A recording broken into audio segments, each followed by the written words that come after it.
guys, today on the Parker Kasper Show, we're going to delve into some theology and also look at some other political points at the end of the episode. Okay, so the first thing I wanted to talk about was we'll start off with a little moral dilemma that I've heard before, and I find there's a couple different variations. It's pretty interesting. So, say you're in a boat, okay, you're in a boat, you're chained in the boat, there's two other guys, there's one other guy in the boat, and then there's a little kid in the boat. Okay? If all three of you stay in the boat, it's gonna go down and you all drown. However, if you choose, you can throw the older guy out, and that will save the kid and you.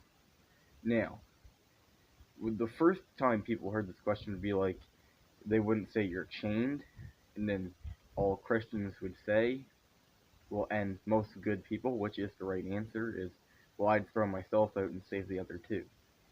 I think that clearly is the right answer, but the other one's a little harder, because obviously you can't, like, I mean, I think I'd have to say that you can't just throw them out, obviously, and you're just gonna have to say, look, we're all gonna go down together. But like, say you're in a big boat, you're chained in, there's one fat guy, and then there's just a bunch of little kids. If you throw out the fat guy, all the little kids live. If you don't, you're all gonna drown, they're all gonna die. And now, I still don't think you could throw the fat guy out. Like, you know, the individual right is the right of the people. If you don't protect the individuals, you don't protect the people. And I know, like, I think the right thing for the guy to do would be to throw himself out, but you can't force him to do it. Like, because it's this. I mean, this is a hypothetical question. Obviously, this isn't really gonna happen in real life, probably. But you know, it raises some good questions. I just like I like the moral dilemma questions in theology, especially like Catholic, or Catholics. Another one I've heard before is the priests. When you confess to them, they're not allowed to tell anyone what you confess to them. It's a rule. So people always say, well, what if someone told you, I'm gonna blow up New York next week? Can they? Are they not gonna tell anybody? I think I think the answer is that they can't, and I know people think, well, that's stupid. They're obviously not a good priest if they won't even tell anyone. But their first their first loyalty is to God, not to the world. It's to God. Okay. The only reason the person would ever even tell them that, I mean, I think this is a stupid hypothetical because no one's ever gonna tell them that in confession. But the only reason they ever would is because they know they have that loyalty to God, and you gotta have that first, okay? I want to dwell on the argument of pain.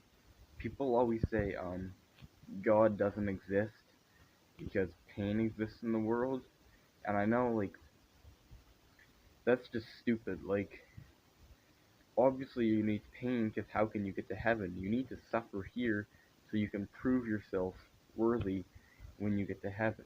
If life were super easy, how would God know who deserves to go to heaven? Because obviously you can be a good person if everything's going in your way. God uses that pain as a sort of test to see who's a good person. Now, most atheists don't argue that point anymore, but they'll use animal suffering and unnecessary suffering is their argument, okay? And they're both kind of the same. They'll say, okay, I see why people need to suffer, but why why do animals need to suffer? Because they don't go to heaven, presumably. And why is there unnecessary suffering? Like, you know, you're dying in a building, and then just something else happens that you're gonna suffer even more, but you're already dying, it's already painful, and now it just got even more painful. Well, the answer to both of those things is, you know, it's not supposed to be easy for you to believe in God, okay? it's supposed to be easy if you have a good heart and good mind, but most people don't. That's why they have to follow a long road until they finally truly reach that belief and they're, you know, capable of going to heaven and stuff. So I think, like, don't you think that if we were lived in a world where we were like only we suffered and animals didn't suffer, like you could just like stab them and just be like, whoop-de-doo. Like, don't you think we'd be like, that's a little suspicious. Maybe God does exist for sure. I think that would probably happen a lot more, and that's why he has to have it all ways, so everything makes sense, okay? And then we actually have to try a little bit harder to know and understand God, okay? That's that's really the answer to that. Like, it's not supposed to be easy. It's not supposed to be easy, um, at all, okay? I also just wanted to talk a little bit about who I hope, going away from theology here, who I want for presidential candidates for the Republicans next year.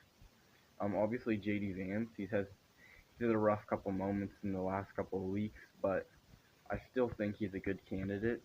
I don't think he has the same aura or personality as Trump does, but really nobody does. So that's going to be the problem for the Republicans, is find someone with that same personality and same not personality.